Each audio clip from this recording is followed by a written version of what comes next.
25 दिनों तक विदेश की यात्रा करने के बाद आचार्य धीरेन्द्र कृष्ण शास्त्री भारत लौट आए हैं, लेकिन उनका स्वागत यहां बड़े विवादों के बीच हुआ है। इटावा की घटना के बाद अखिलेश यादव ने कहा कि धीरेन्द्र शास्त्री अंडर टेबल पैसे लेते हैं। उन्होंने आरोप लगाया कि कथा वाचक के लिए बाबा बागेश्वर 50 लाख तक लेते हैं। इन आरोपों का जवाब आज इंडिया टीवी से बात करते हुए खुद धीरेन्द्र कृष्ण शास्त्री ने दिया। उन्होंने अखिलेश यादव पर क्या कहा, अनुराग अमिताभ के साथ ये एक्सक्लूसिव इंटरव्यू देखिए।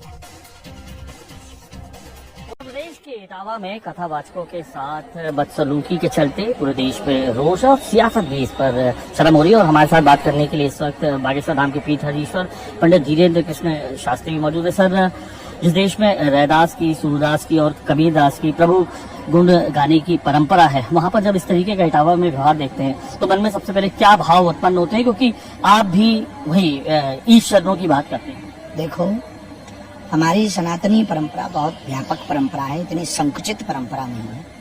परंतु कुछ लोगों के द्वारा जो घी डालने का कार्य किया जा रहा, उससे भारत में विद्रोह उत्पन्न हो रहा। जातिवाद के नाम पर, क्षेत्रवाद के नाम पर, भाषावाद के नाम पर भारत की स्थिति बहुत विचित्र हो रही है। भारत को यदि भव्य बनाना है, भारत को समृद्ध बनाना है, भारत को विकसित राष्ट्र में खड़ा करना है, भारत को अमेरिका और ऑस्ट्रेलिया जैसा संपन्न बनाना है, सैन्य शक्ति के साथ साथ भारत को अर्थ संपन्न शक्ति बनाना है, तो हमको कास्टवाद, हमको भाषावाद, हमको क्षेत्रवाद से ऊपर उठकर राष्ट्रवाद पर प्रत्येक भारतीय को कार्य करना पड़ेगा। यदि हम संकुचित मानसिकता को दर्शाएंगे तो हमें नहीं लगता है कि हमारा भारत कभी भव्य हो पाएगा।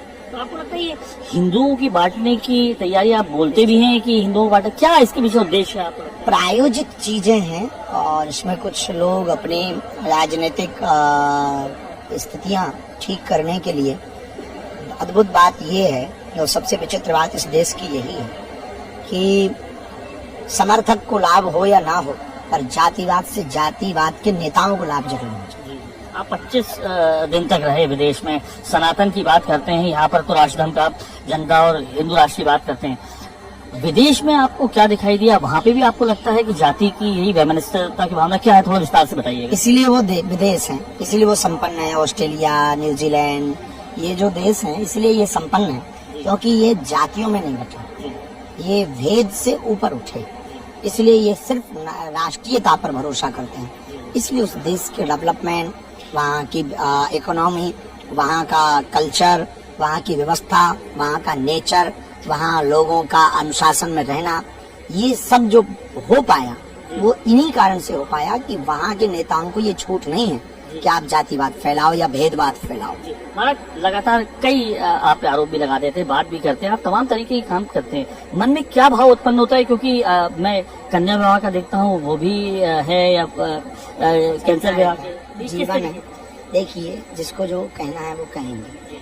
हाथी चले बाजार, तो हम तो अपने हिसाब से कार्य करते रहेंगे, जो सेवा है वो करते रहेंगे। सबके अपने अपने मत होते हैं, हर व्यक्ति का आइकॉन अपने अपने देखने का अलग अलग होता है। कोई आपको अलग दृष्टि से देखता है, हमें अलग दृष्टि से देखता है, कोई मीडिया को भी अनेक नज़र से देखा जाता है। उसी प्रकार गुरुओं को भी हम अपनी परंपरा का पालन कर रहे हैं, सनातन परंपरा का प्रचार कर रहे हैं, हिंदुओं के लिए जी रहे हैं, हिंदुओं के लिए जिएंगे, हिंदुओं के लिए मरेंगे। हमारा सपना है इस देश से जो सबसे बड़ा कैंसर का जहर है, वो जातिवाद का जहर, वो मिटे और देश में राष्ट्रवाद स्थापित हो और भारत हिंदू राष्ट्र। आपकी बातों से जो एंटी मोदी जो मोर्चा है, वो उसे क्यों तकलीफ होती है, ऐसा लगता है आपको? क्योंकि आपकी बात से किसी के समर्थक नहीं है, न किसी पार्टी के हैं।